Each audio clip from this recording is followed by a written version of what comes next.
this is very important that we can just see the things from a different perspective. Thank you so much for sharing. So thank you very much. So now it's for Keynote. And over to you guys. Thank you very much.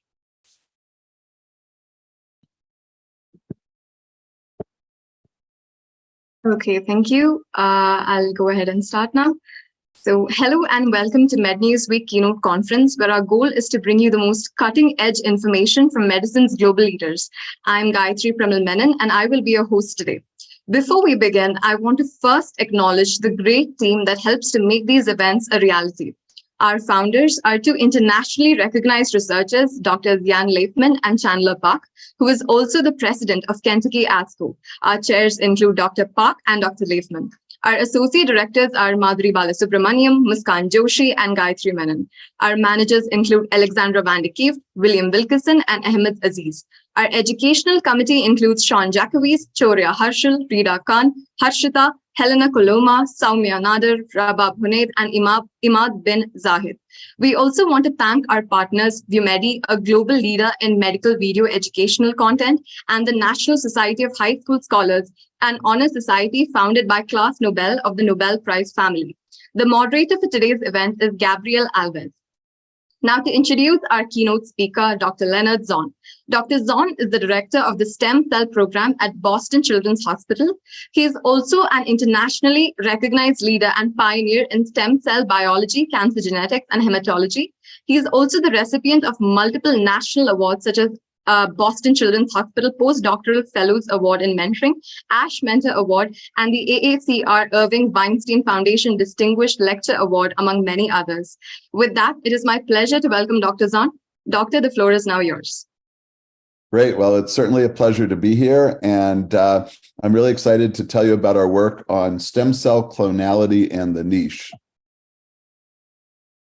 So I have started 5 biotech companies, Fate Therapeutics, Scholar Rock, Camp4, Triveni, and Branch Biosciences. I won't be discussing their work, but it's really wonderful to take our basic discoveries and try to help patients by starting some of these companies.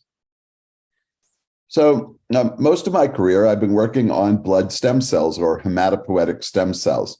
If you think about the bones, inside the bones is the marrow, and that is the place where blood cells are formed. There's a constant influx and efflux of hematopoietic stem cells. These stem cells have the ability to self-renew, or they can differentiate into the blood lineages.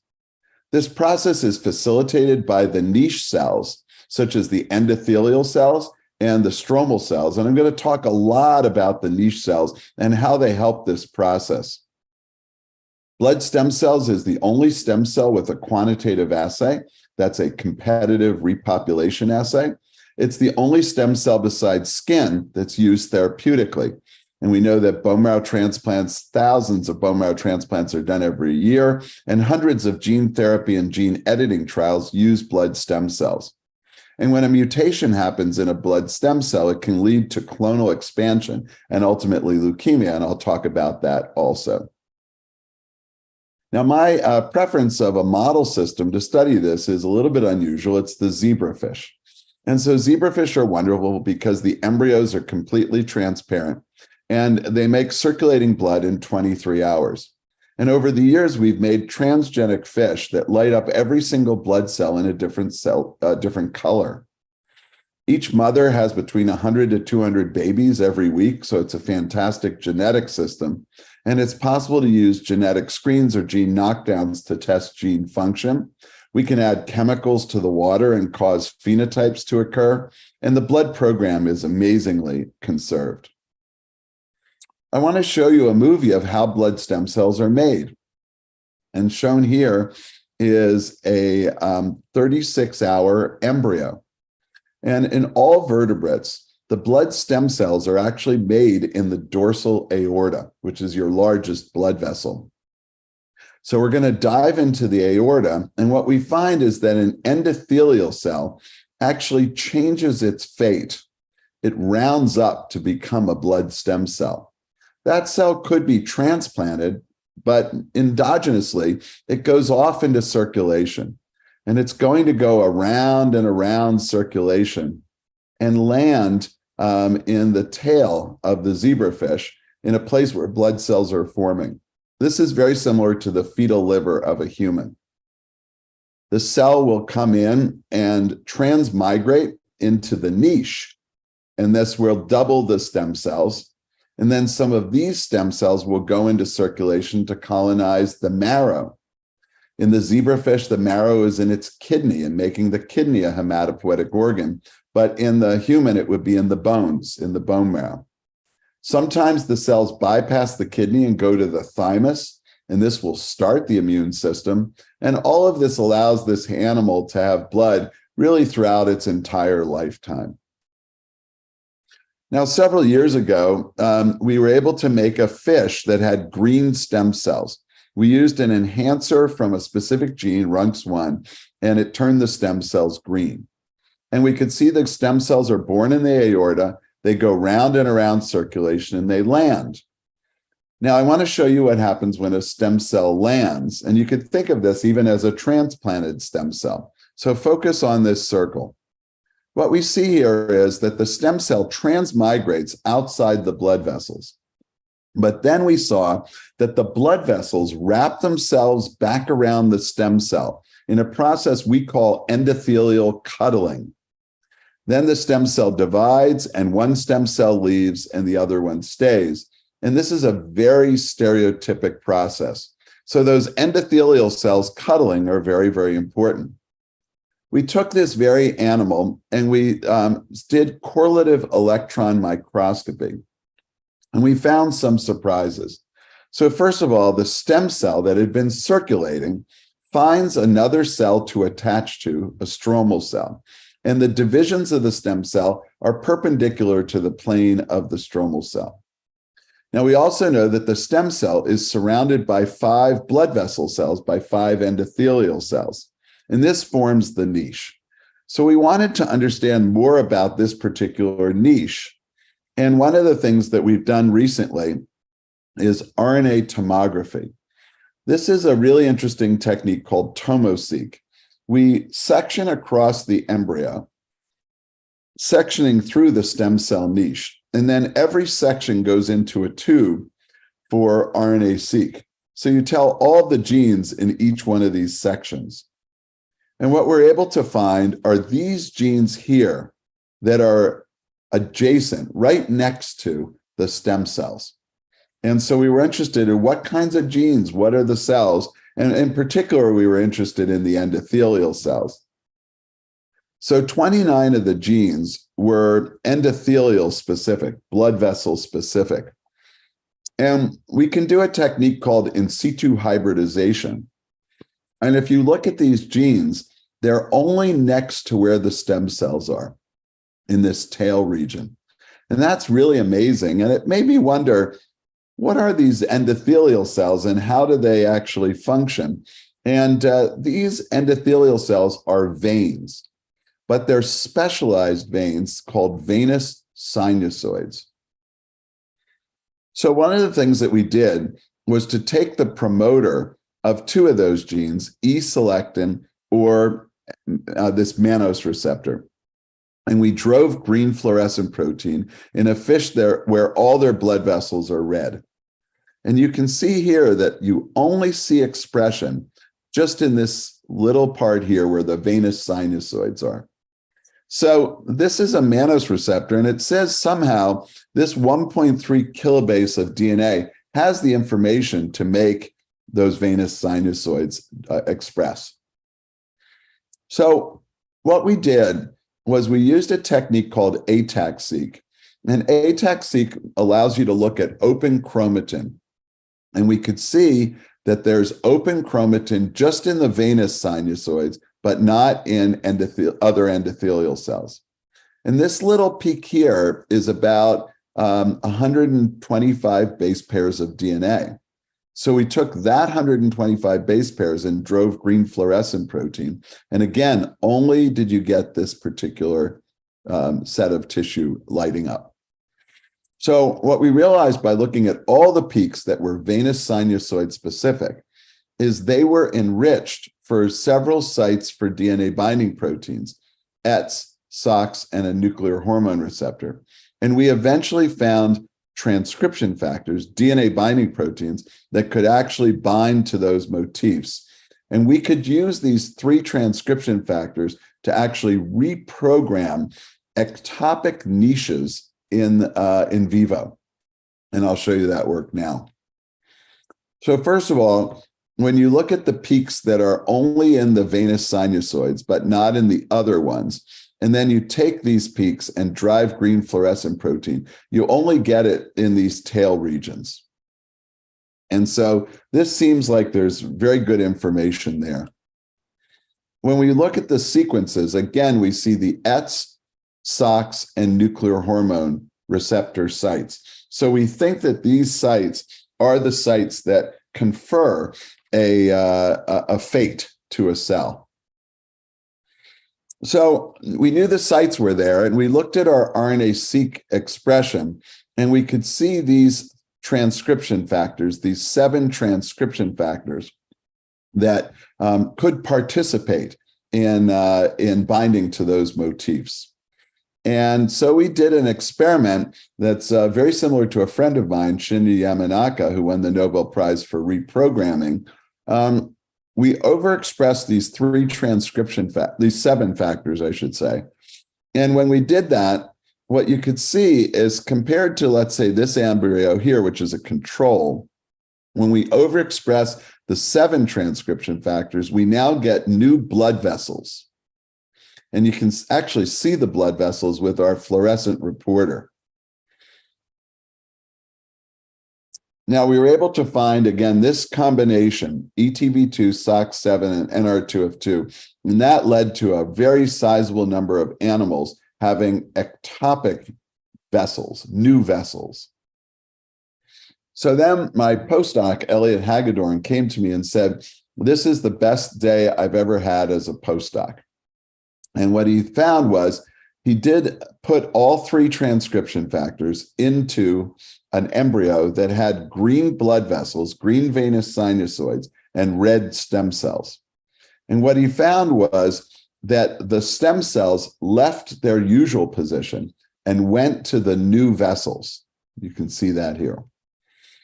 And then they did this cuddling behavior also. And then what we're able to demonstrate now, and focus on this square, which is the movie. Here are the normal niche with the number of stem cells there. But here you have a new niche. So let's picture it as like a new marrow in a place where it shouldn't really be. But because we've added these 3 transcription factors, it's reprogrammed cells to take on this fate. So follow this here in this movie. What you can see is that the stem cells are dividing in that niche. So we've really fully reconstructed a new niche, and this is very, very exciting. The genes that are expressed in the embryo turn out to be the exact same genes that were found in the adult marrow. And then we had a friend who had taken out the endothelial cells of a mouse, and we found that during fetal life, our signature of genes was very high in the liver. And remember, the fetal liver in a human or in a mouse is the site of blood formation. And then later in an adult, you can see the bone marrow has very high expression. So we've been able to take these genes, find venous sinusoid specific enhancers, find the DNA binding proteins or transcription factors that bind to those motifs, and use those actually to reprogram an ectopic niche, an ectopic marrow. Now, what would you use this for? Well, it turns out there's a disease called myelofibrosis.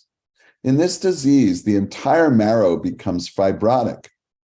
The stem cells can't stay there, so they leave and go off into circulation. And they try to colonize the liver and the spleen in a process called extramedullary hematopoiesis.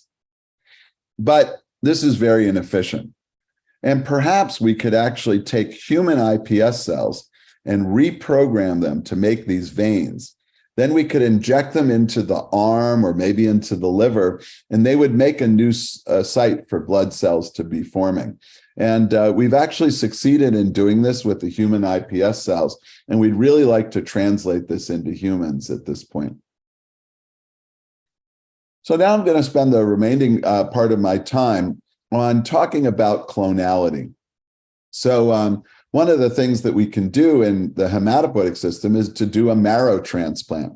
So when we do that in any animal, including humans, we can take out the marrow and we transplant into an irradiated host or a host that's received a lot of chemotherapy. But when we're interested in talking about clones of stem cells, it's very hard in this system because the host niche is inflamed, the transplanted cells are really stressed, and only some clones contribute after the transplant. So a group of us have started doing a technique called in vivo cellular barcoding. And this is very exciting. I'm going to show you the work in the fish, but we can also do this in humans. So we have a technique called zebrabow and another one called Gestalt. I'll talk about these. And all you do is bleed the animal monthly and do a marrow analysis, and you'll be able to look at the clones of stem cells. Here, there's no transplant, there's no stress. The stem cells are in their native environment. And this is an accurate assessment of clonality. So why did we want to study clones? Well, it turns out that this is one of the hottest topics in all of biology. So what goes on is that you have hematopoietic stem cells, and they are polyclonal. In other words, many hematopoietic stem cells make the cells of your blood. But it turns out as we age, many humans develop mutations in epigenetic regulators, DNMT3A, TET2, and ASXL1. And this causes a stem cell to occupy up to 20 or 30% of the peripheral blood.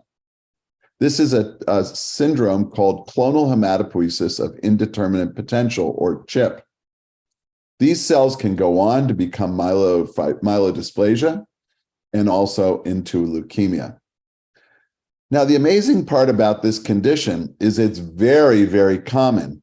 13% of all 70-year-olds have clonal hematopoiesis. In other words, their stem cells are mutated. 30% of 80-year-olds and 50% of 90-year-olds. Now, the other thing is this condition is inflammatory.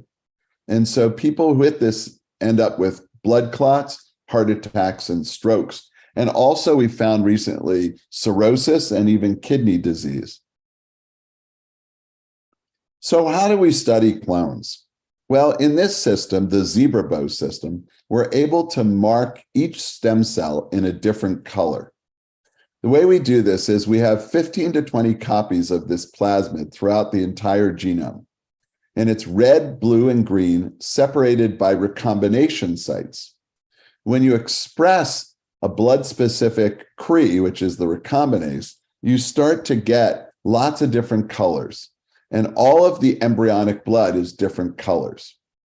Now, embryonic blood is really transient. And so essentially, as the animal develops and grows to adulthood, all the embryonic blood dies off, but the stem cells that are colored will end up contributing to the peripheral blood. And you can use the colors in the peripheral blood to back calculate how many stem cells were born in the aorta. So here's an animal that has multicolored blood. It's pretty cool, huh? And you can see here, this cell here, which is in an extravascular location and just divided, show you that again right there, that's most likely a stem cell. So that blue-green cell, when it grows up to adulthood, will make blue-green blood. So now we're going to grow the fish up to adulthood and bleed it. And this is what the peripheral blood looks like. Now, I'm a hematologist, and I take care of kids with blood diseases and cancer. And I can tell you, this is the prettiest blood smear I've ever seen. Now, when you back calculate how many stem cells you get, at 24 hours, which is just before the birth of the blood stem cells, there are 21 clones of stem cells. So now let's use this system to study clonal hematopoiesis.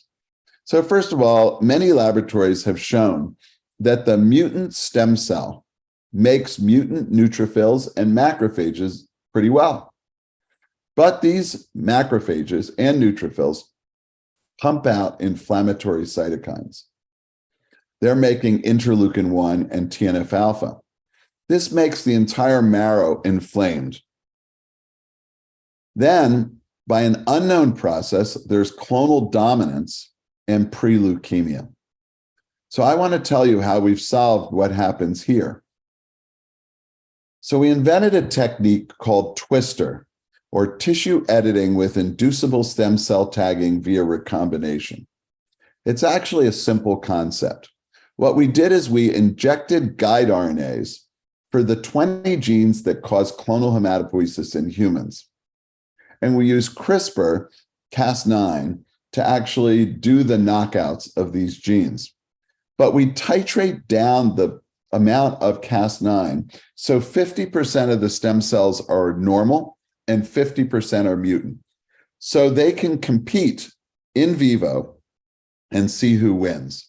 And then we just bleed the fish every month or so, seeing what the colors are to look at clonal dominance. And then at the end, we may take out the marrow and sort the dominant clone. And what's nice about this color system is that this dominant clone is one color. So you can really study it very, very well. So here's a control, and you get polyclonal hematopoiesis. Many different colors contribute to blood. But here's a mutant pool, and you can see this huge clone here. 60% of the blood comes from one stem cell, and it's that green stem cell. We see this as clonal dominance. The mutant pool gives a higher number in terms of cluster size. And you can see an economics term, Gini coefficient, also is higher in the mutant pool, meaning that there's been a clonal dominance and certain colors are being dominant. The driver in our system that's most potent is a gene called ASXL1. It's an epigenetic regulator. It's only exon 12 that has the mutations, and exon 12 in humans is the one that causes the dominance. So what did we find? Well, we found that the mutant stem cells make the neutrophils, and these neutrophils are making IL-1 and TNF-alpha, as well as the macrophages. So these inflammatory cytokines are being expressed in our model from the mutant neutrophils and macrophages. But the thing we found, which is really exciting, is the stem cells actually are making anti-inflammatory factors, SOX3A, NR4A1, and ATF3. So this provides the cell a survival advantage in the time of the stress from these inflammatory cytokines. And that's why it takes time for this to occur and why older people have a clonal dominance. So what we did to prove this was we knocked out just ASXL1 by itself. This led to clonal dominance. But we also knocked out ASXL1 and NR4A1. Our hypothesis was that this should suppress the clonal dominance. And that's what we saw. So over here, if you look at the NR4A1 homozygous mutants, we saw that these were lower than the rest. And so this shows that you restore normal balance if you knock out NR4A1 by CRISPR. Now, NR4A1 deficiency had no effect on normal stem cells. So this could actually be a therapeutic. And so what we've been able to show in our twister system is that the mutant stem cells make mutant macrophages and neutrophils. They look normal, but they're pumping out inflammatory cytokines. This leads to upregulation of NR4A1 specifically in the mutant population. And then this leads to clonal fitness, and you get the expansion over time. But if you knock out NR4A1, then you reduce the clone size, indicating that it could be a therapeutic. Now, what's exciting is recently we found a tool compound that's an NR4A1 antagonist, because this is a nuclear hormone receptor. And we've been able to show in our fish system that this lowers the variant allele fractions of ASXL1, meaning it could be a therapeutic. So now in collaboration with some colleagues, we're trying to show that this works on human cells. And then if that's successful, it could lead to a new therapeutic. So I want to finish now with a story about macrophages. And this is about a very new process, a quality assurance mechanism of blood stem cells. So this started off with this really fascinating movie. These are macrophages, and they're interacting with green stem cells. And I hope you can see that they're actually removing material from the stem cell. And so this intimate interaction was just really exciting. We didn't understand why these macrophages were interacting with stem cells. And Sam Watrous studied this process. So what he found, which is very surprising, is after the birth of blood stem cells, about 20% of all of the stem cells are completely eaten. But then almost every other stem cell interacts with a macrophage. And when we see the interaction, the macrophage comes in, removes a little bit of the stem cell, the cytoplasm, and then 45 minutes later, the stem cell will divide. And this is very stereotypic. So all of this suggests some type of quality assurance mechanism that the macrophages are patrolling and looking at the stem cells and seeing if they're a good stem cell or a bad stem cell. So in the zebrafish, we can get rid of macrophages very easily, either using a drug, clodronate liposomes, or we can use IRF8, a gene that when you knock it out, reduces macrophages. So what we did is we either did the IRF8 morpholino or we gave clodronate, and we did this with our rainbow fish, with the twister system. And what we saw was really remarkable, that if you eliminate the macrophages, you get half the number of stem cell clones in adulthood. So these macrophages really are patrolling and trying to determine which are the best stem cells. So we tried to understand the process at a molecular level. One of the things we found is that the green macrophages that ate the red stem cells would keep the red material inside them, allowing us to FACS sort these cells and being able to study them. So first we did single cell RNA-seq to be able to look at the populations, and the macrophages that were eating the stem cells were this particular population, number 3. And that was associated with phagocytosis. And you could see these have lysosomes and cholesterol transport. And one marker of these macrophages is HMOX1. Now, many of you may know about macrophage populations. There's M1 and M2. And actually now there's probably 20 different macrophage populations. And this is one that seems to be responding to oxidative stress. The thing that really helped us was to study proteomics. And we did a technique called few cell proteomics. We could do proteomics on 120 cells, and we studied the macrophages that had eaten the stem cells versus the macrophages that hadn't. So what we found was very exciting. We found 3 paralogs of calreticulin that were enriched in these cells that were eating the stem cells. So what is calreticulin? Well, calreticulin is an endoplasmic reticular protein. It has a retention signal called KDEL. In times of stress, calreticulin can go to the surface of stem cells and actually bind there. And there it can become an eat-me signal. And this was pioneered by the Weissman laboratory, where he found on normal cells, or particularly in cancer cells, calreticulin could be an eat-me signal by interacting with the LRP1 receptor on macrophages. And our macrophages have very high levels of LRP1. So we were able to take a mutant calreticulin that lacked the KDEL sequence, so it would get to the surface very easily. And this made us have many more macrophage stem cell interactions. And you can see that here. Any of the different CalR isoforms, CalR, CalR3A, and 3B, all led to this phenotype. But then we did something really cool. We knocked down calreticulin paralogs. And we studied them for macrophage stem cell interactions by imaging, and then used the Rainbow system to look at clonality. So what you can see here is that when you knock down CalR3A and 3B, you get a reduction in the number of stem cell macrophage interactions, and you can see clonality is reduced by CalR deficiency. But we also did something you can do in zebrafish. We made a parabiotic fish. We fused two fish together. They end up joining their circulations. And we can look at whether the stem cell or the macrophage requires the calreticulin. So shown here is, on this side, is you have red stem cells with the CalR knocked down. On this side, you just have green macrophages. Under this particular configuration, you get less macrophage stem cell interactions.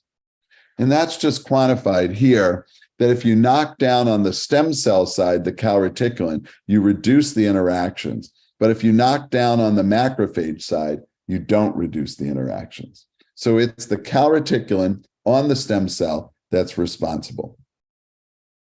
Now we could see that these macrophages love to interact with stem cells when they're in the G2M phase. And we do this with a fancy fish called Fuchi that only lights up in the G2M phase. And then we're able to label the cell divisions. And you can see that, again, they love these ones when they're in G2M. And it takes about 45 minutes for the stem cells to divide. And we're also able to use EDU labeling to look at the stem cells. And when we do that, we can see, again, less cycling stem cells if they are not interacting with macrophages. So one of the things that we realized is macrophages are a source of IL-1, interleukin-1. And we're able to demonstrate that if you take the IRF8 morpholino, which has reduced macrophages, but if we add in IL-1, we rescue back those cycling stem cells. And this is dependent on the MAP kinase pathway that's downstream. But actually, a reviewer asked us to find out if macrophages deficient in IL-1 did the same thing as macrophages that had IL-1. And we realized we could do this using the parabiotic system. So in this system, what we did is we had a fish with blue macrophages, and we did an IL-1 knockdown in those fish. Over here, we had green macrophages that had normal levels of IL-1. And this allowed us to look at the animals at the cells that had the IL-1 or didn't. And in this beautiful parabiotic fish, what you can see is that the IL-1 knockdown macrophages did not allow the stem cells to proliferate. So it was a very, very cool result. So all of this suggested that the stem cells were being quality assured by the macrophages. But what is the macrophage sensing? Well, we studied our IRF8 knockdown stem cells, and what we found was there was a population here that had very high level of oxidative phosphorylation and FOXO signaling. And this suggested that the stem cells had reactive oxygen species. And we're able to knock down FOXO-A3, which will increase the amount of reactive oxygen species. And you can see more CalR interactions if that happens. And we saw more ROS in those cells. We also could use an antioxidant and prevent the interactions of the stem cells. So if you think about it, the oxidant stress is one of the perturbing things that actually leads to stem cells and macrophage interact. We also looked in our fish. Again, you could see that with CalR, there was more reactive oxygen species. And when we actually used an antioxidant, this reduced it. And it also reduced the number of Runx cells. And we're able to actually look at the antioxidants and see, again, the fraction of interacting cells was reduced when you use those antioxidants. So the way to think about this is based on this movie. Here we have Runx cell without ROS. And then over here we have a Runx cell that has ROS. So what we see with this one is that if there's no ROS, we see that these are the ones that lead to division. Whereas when we see ROS, reactive oxygen species, these are the ones that kill, doom the stem cell. So just in the last little bit, I'd like to talk about our recent work. And what we've done is a chemical genetic screen, because we'd love to be able to manipulate stem cell clones. And maybe we could get the macrophages to actually eat clones that are myelodysplastic or clones that are starting to develop leukemia. So what we did is we used immunostaining for surface calreticulin. We also set up something called a split turbo ID. We ended up getting the exact same result with these.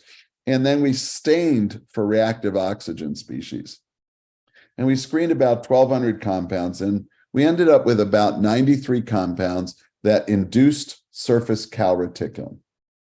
And 22 of those led to a macrophage stem cell interaction in the zebrafish.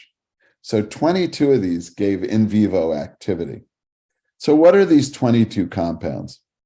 Well, one of the things that we found is the ones that lead to the reactive oxygen species.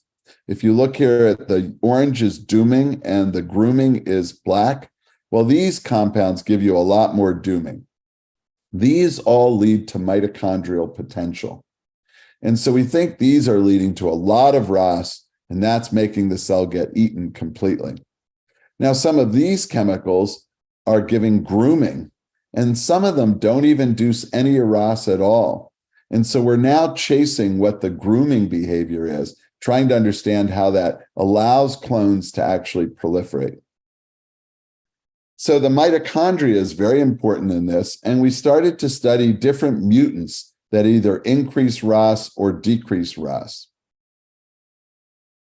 And what we're able to demonstrate is the ones that lead to a very high ROS state, they will give you more dooming than grooming.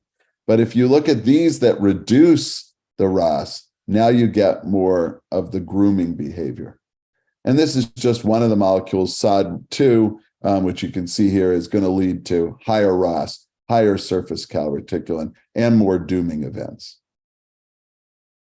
So this leaves us with a quality assurance mechanism for macrophages with stem cells. And I'm going to take a little bit of time talking about this.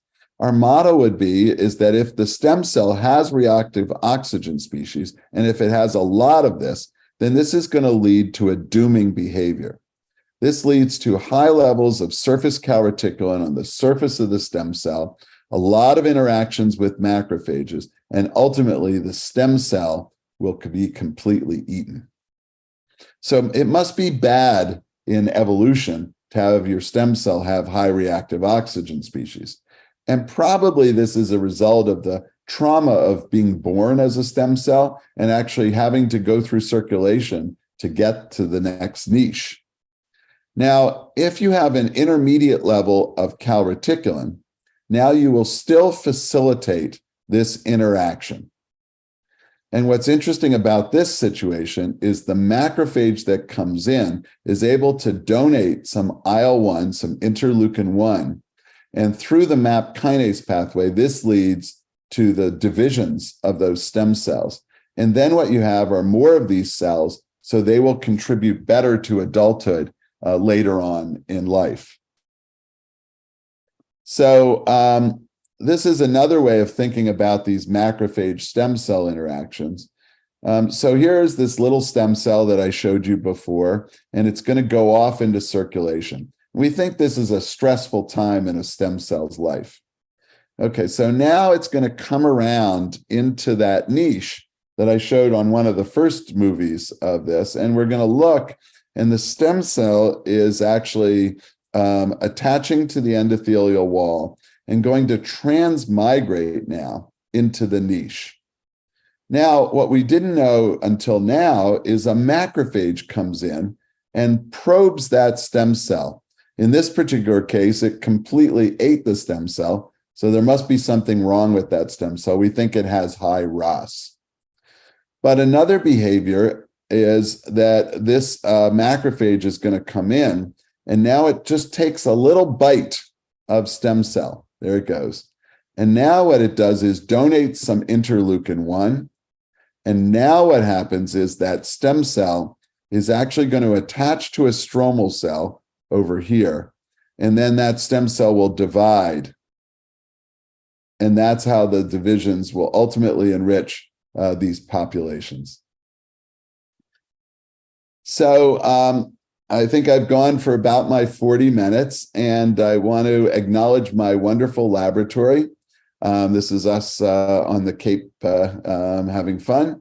Here, the first story on the endothelial cells and now making iPS cells turn into these venous sinusoids, the niche cells, was Elliot Hagedorn. The work on clonal hematopoiesis was Serena Vagian and John Henninger. Serene now has her own laboratory at UCSF, and John Henninger went on to do a postdoctoral fellow in Rick Young's lab, but now just took a job in Pittsburgh at I forget now.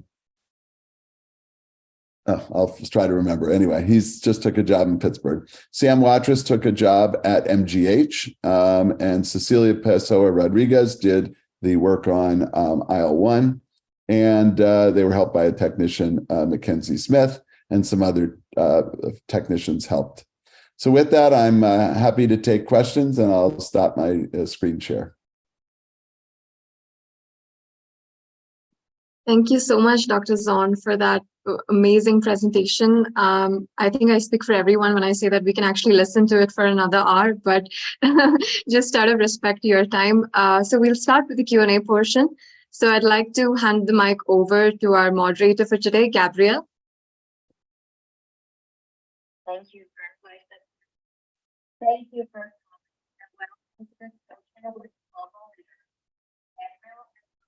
It's a little bit hard to hear. I'm sorry. Is it audible now? Gabrielle? Yeah. Yeah, I think we are having some trouble. Okay, that's a lot better though. That's a lot better. Okay, so thank you for coming and welcome to discussion with our global leaders. I'm Gabrielle, and we're excited to be speaking with Dr. Leonard Zon, Director of the Stem Cell Program at Boston Children's Hospital, as he discusses the latest in stem cell clonality. We have received a lot of questions, and we will do the best to get through all of them in the time that we will have with you. So for the first question, I'm going to pass the mic back to Gayatri. Yes, Doctor. So my question is, you spoke a lot about these niches. So I just wanted to know, do you foresee being able to thoroughly assess the full capacity of ectopic niches to support hematopoietic stem and progenitor cells as compared to the endogenous niches in the caudal hematopoietic tissues? Yeah, so it's just really amazing that we get these new niches. And, I think that they form pretty readily with these 3 transcription factors.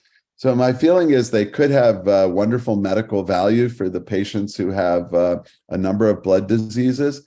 Particularly that myelofibrosis, it could rescue their anemia. I think that it's possible to use these cells to engineer them and to have them do things that hasn't been done normally, like put in a death receptor to kill leukemia, or try to support rare blood diseases and try to support hematopoiesis in there. So I think there's a lot of use of these cells. Thank you so much, Doctor.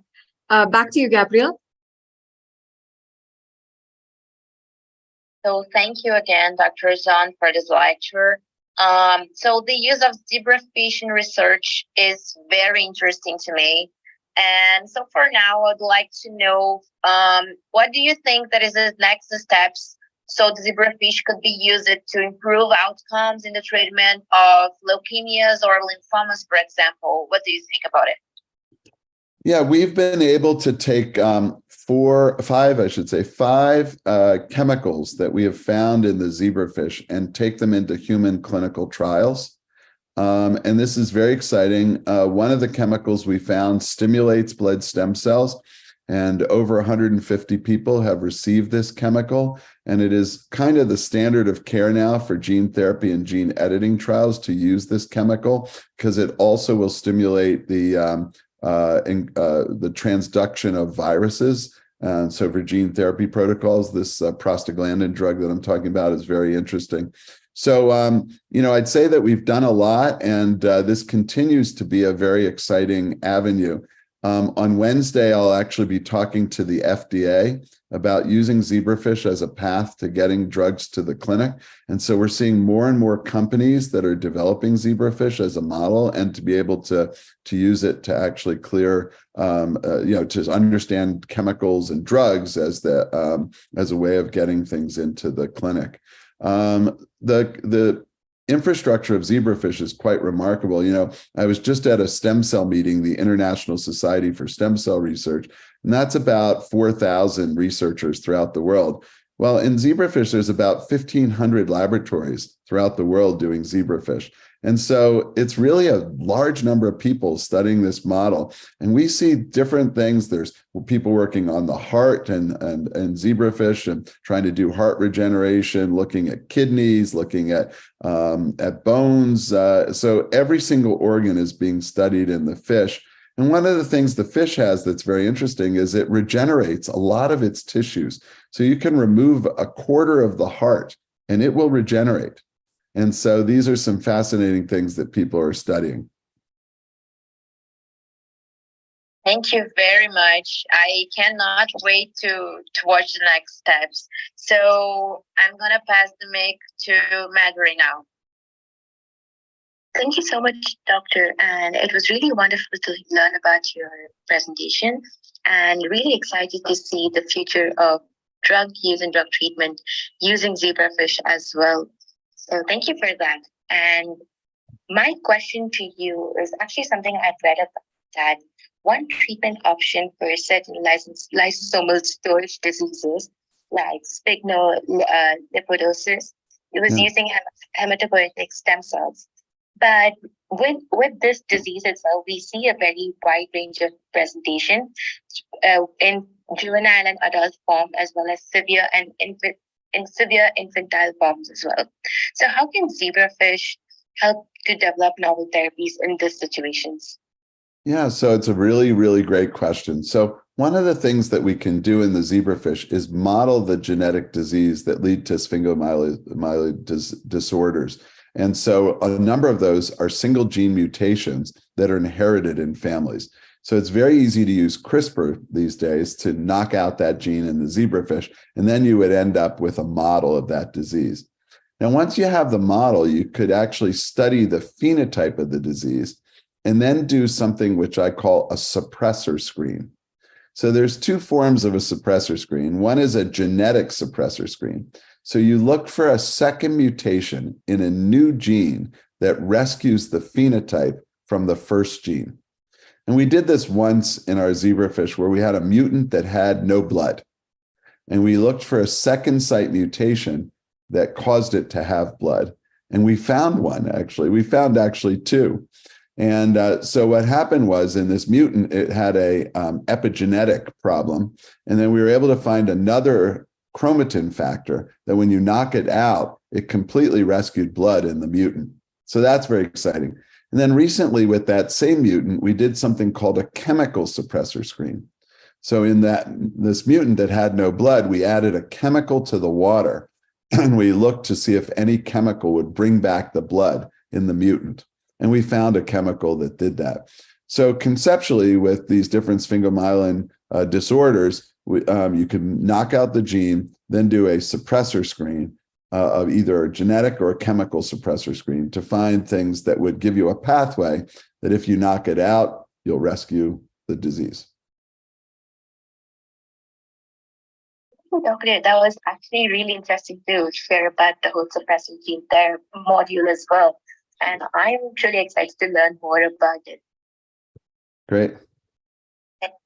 Thank you again. So the mic now to Elena. Thank you, Gabrielle. Hi, Dr. Zon. I'm Helena. It's nice to meet you. Nice. So you are a passionate and dedicated mentor to over 200 students. And I know you run a game actually with your mentees called You Be the PI. Can you explain how this idea came to be and what type of impact you see it's made on your mentees or even as you as a mentor? Well, thanks for that. I love mentoring, and it's super good. So You Be the PI. I'm just trying to see if I could look up You Be the PI. Sometimes I have it in my box here, but I'm not easily finding it. But anyway, You Be the PI is a game where we play at our retreats. And when you're at the retreat, you can actually come up to the front of the room. And then when you do that, you can actually see how a person answers a real life question that you would have. And this is invaluable.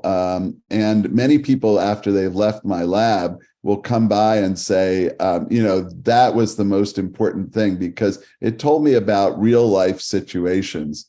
And so I think that it's a wonderful game, and it's really interesting. It turns out that graduate students do worse than postdocs when they're looking for this game. And so it's just one of those things that really, really is helpful. And so years later, people will actually ask me about it and say that the advice. So if I could find one, but it's not coming up too easily. But maybe sometime we can do You Be the PI on this. And if I find some on my iPhone, I'll see if I can ask a question for somebody. Awesome. Thank you. That was a key. Seeing the mic now for Harshita. Great. Hi, Dr. Zon. This is Harshita. I wanted to ask you, what do you perceive as the challenges for patients to access treatment for blood cancers, and how do you think we can overcome them? Yeah, so this is something that we've been studying. So first of all, I believe in the blood cancers, it's very important to actually understand the clonality. So, one of the challenges is because in a fish, we can make all the cells have a different barcode, but you can't really do that in humans. But recently, a friend of mine, Vijay Sankaran, has developed a technique which is really, really fascinating and can actually use mitochondrial genome sequencing as a way of looking at clones of stem cells. And so that's a technique. You get single cell mitochondrial barcode at the same time as you get single cell gene expression. And so with the single cell gene expression, you're really able to see things, and it's totally amazing. So I think that's one of the ways that we'll in the future be able to study this. Then I think it's a possibility to get individual clones to have clone-specific toxicity from a drug, whether this is what I mentioned, where the macrophages eat the stem cells, or when you actually get a toxic chemical just to a clone that's mutated. And I think that will be another type of therapy that could be really, really, really fascinating. Wow, that sounds really amazing. Thank you, Dr. Zon. My pleasure. Absolutely. Thank you very much again, Dr. Zon. So now passing the mic to Rita.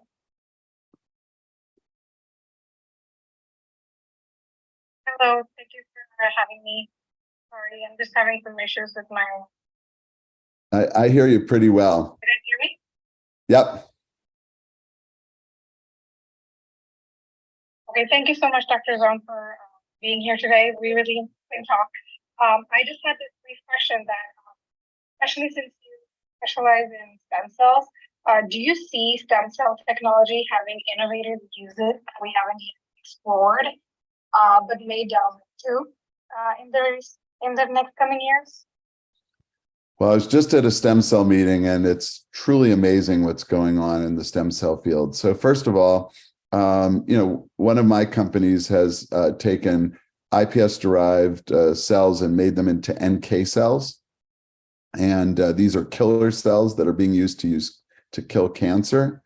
There were also companies that were using stem cells, iPS cells, and turning them into the islet cells of the pancreas at Vertex. And these trials are going on right now, and I think are going to be very exciting. There's about 4 independent Parkinson's trials, stem cells, either embryonic stem cells or iPS cells, turned into dopaminergic neurons for Parkinson's. And there's a lot of ones for macular degeneration in retinal pigment epithelial cells. All those trials are either in phase 1 or phase 2 right now. Very, very exciting. And so we're starting to see some really interesting responses from cell therapies, from stem cell therapies, and I'm pretty excited about that. Sounds amazing to look forward to in the future. I did find my UB the PI, a few of the questions. I don't remember who asked me about UB the PI. Maybe they could come back on. It was Helena. Helena, are you there? I'm here. Great. Okay, so here's what we do with UB the PI. Okay, I ask you a question. You have a postdoc who is mentoring a technician, but you think they're not doing a great job. You talk to the technician, and then you talk to the postdoc, but not much is changing. So what do you do about it?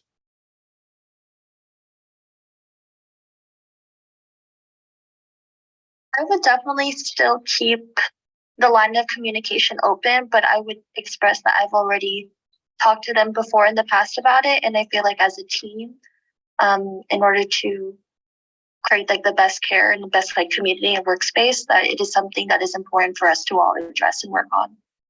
Mm-hmm.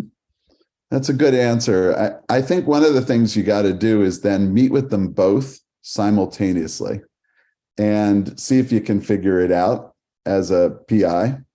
And then, you have to assess in your mind, is it the technician that's the problem or the postdoc that's the problem? And so you have to sometimes tell them very explicitly how to mentor. Maybe their schedule isn't that great, like so the postdoc's not keeping regular hours.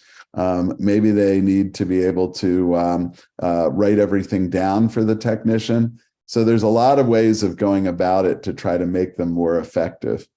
And so anyway, that's an example of the types of questions we ask in the UB the PI.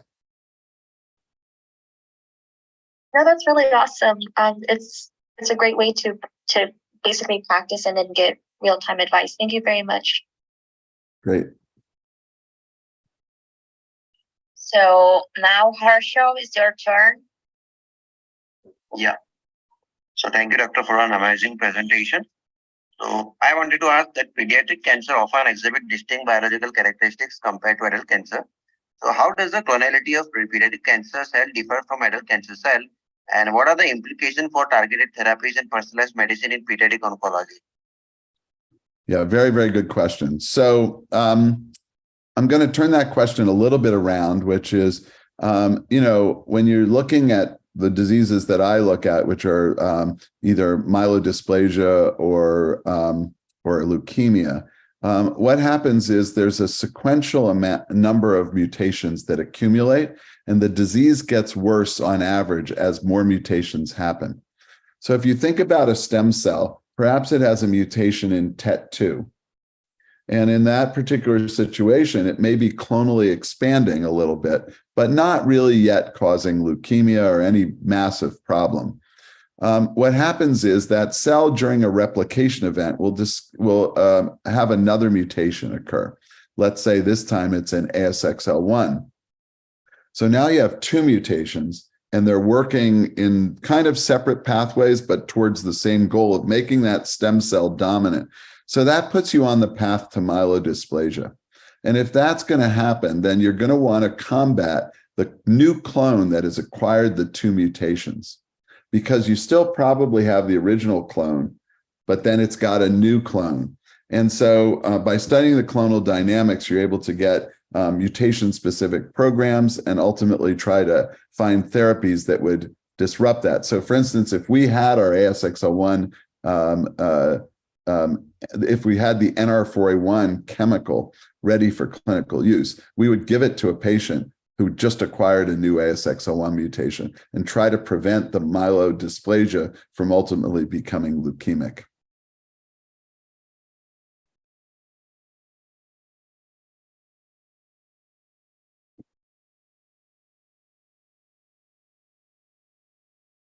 Gabrielle, are you there? Yes, so Yeah. thank you very much. So we have our last question from Shavika. Thank you, Dr. Zon, for such an informative keynote. So my question for you is, for more of our junior attendees who are just getting into research and medicine, what inspired you to pursue the field of oncology? And how has this choice impacted your life? Has it been everything that you had initially anticipated?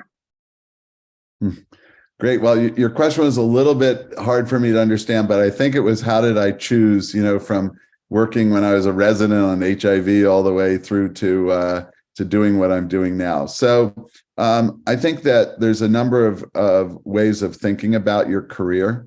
So first of all, I'm very dependent on my mentors. So one of the things everybody on this call should think about is developing their mentors. How do you obtain excellent quality advice? So I've been very lucky throughout my whole career to have really wonderful mentors, and they go to bat for me whenever I need help. So what happened to me was I was a medical student. I really enjoyed hematology. I was able to find a project that I did blood research on as a medical student. And then I went off to residency and fellowship. And I was able to find that hematology was just such a great career, allowed you to do basic research, translate to patients, and it was very exciting. And then I discovered, when I was a postdoctoral fellow, as a hematology fellow, I found a transcription factor that controls all blood cells, all red blood cells, called GATA1. And that was very exciting.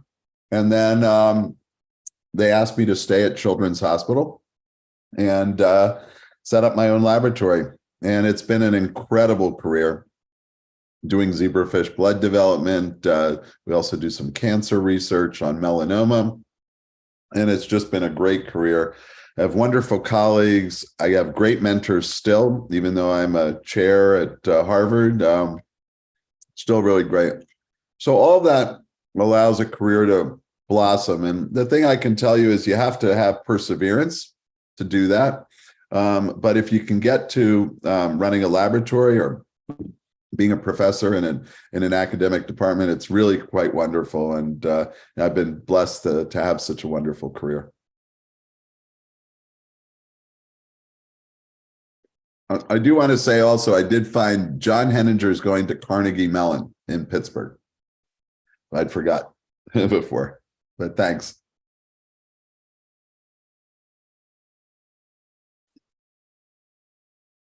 So one more time, we would like to say, we would like to ask to thank you to our speaker for this amazing session.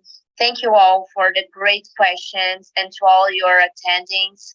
Thank you very much, Dr. Zon. Please continue to follow MedNews Week on our platform.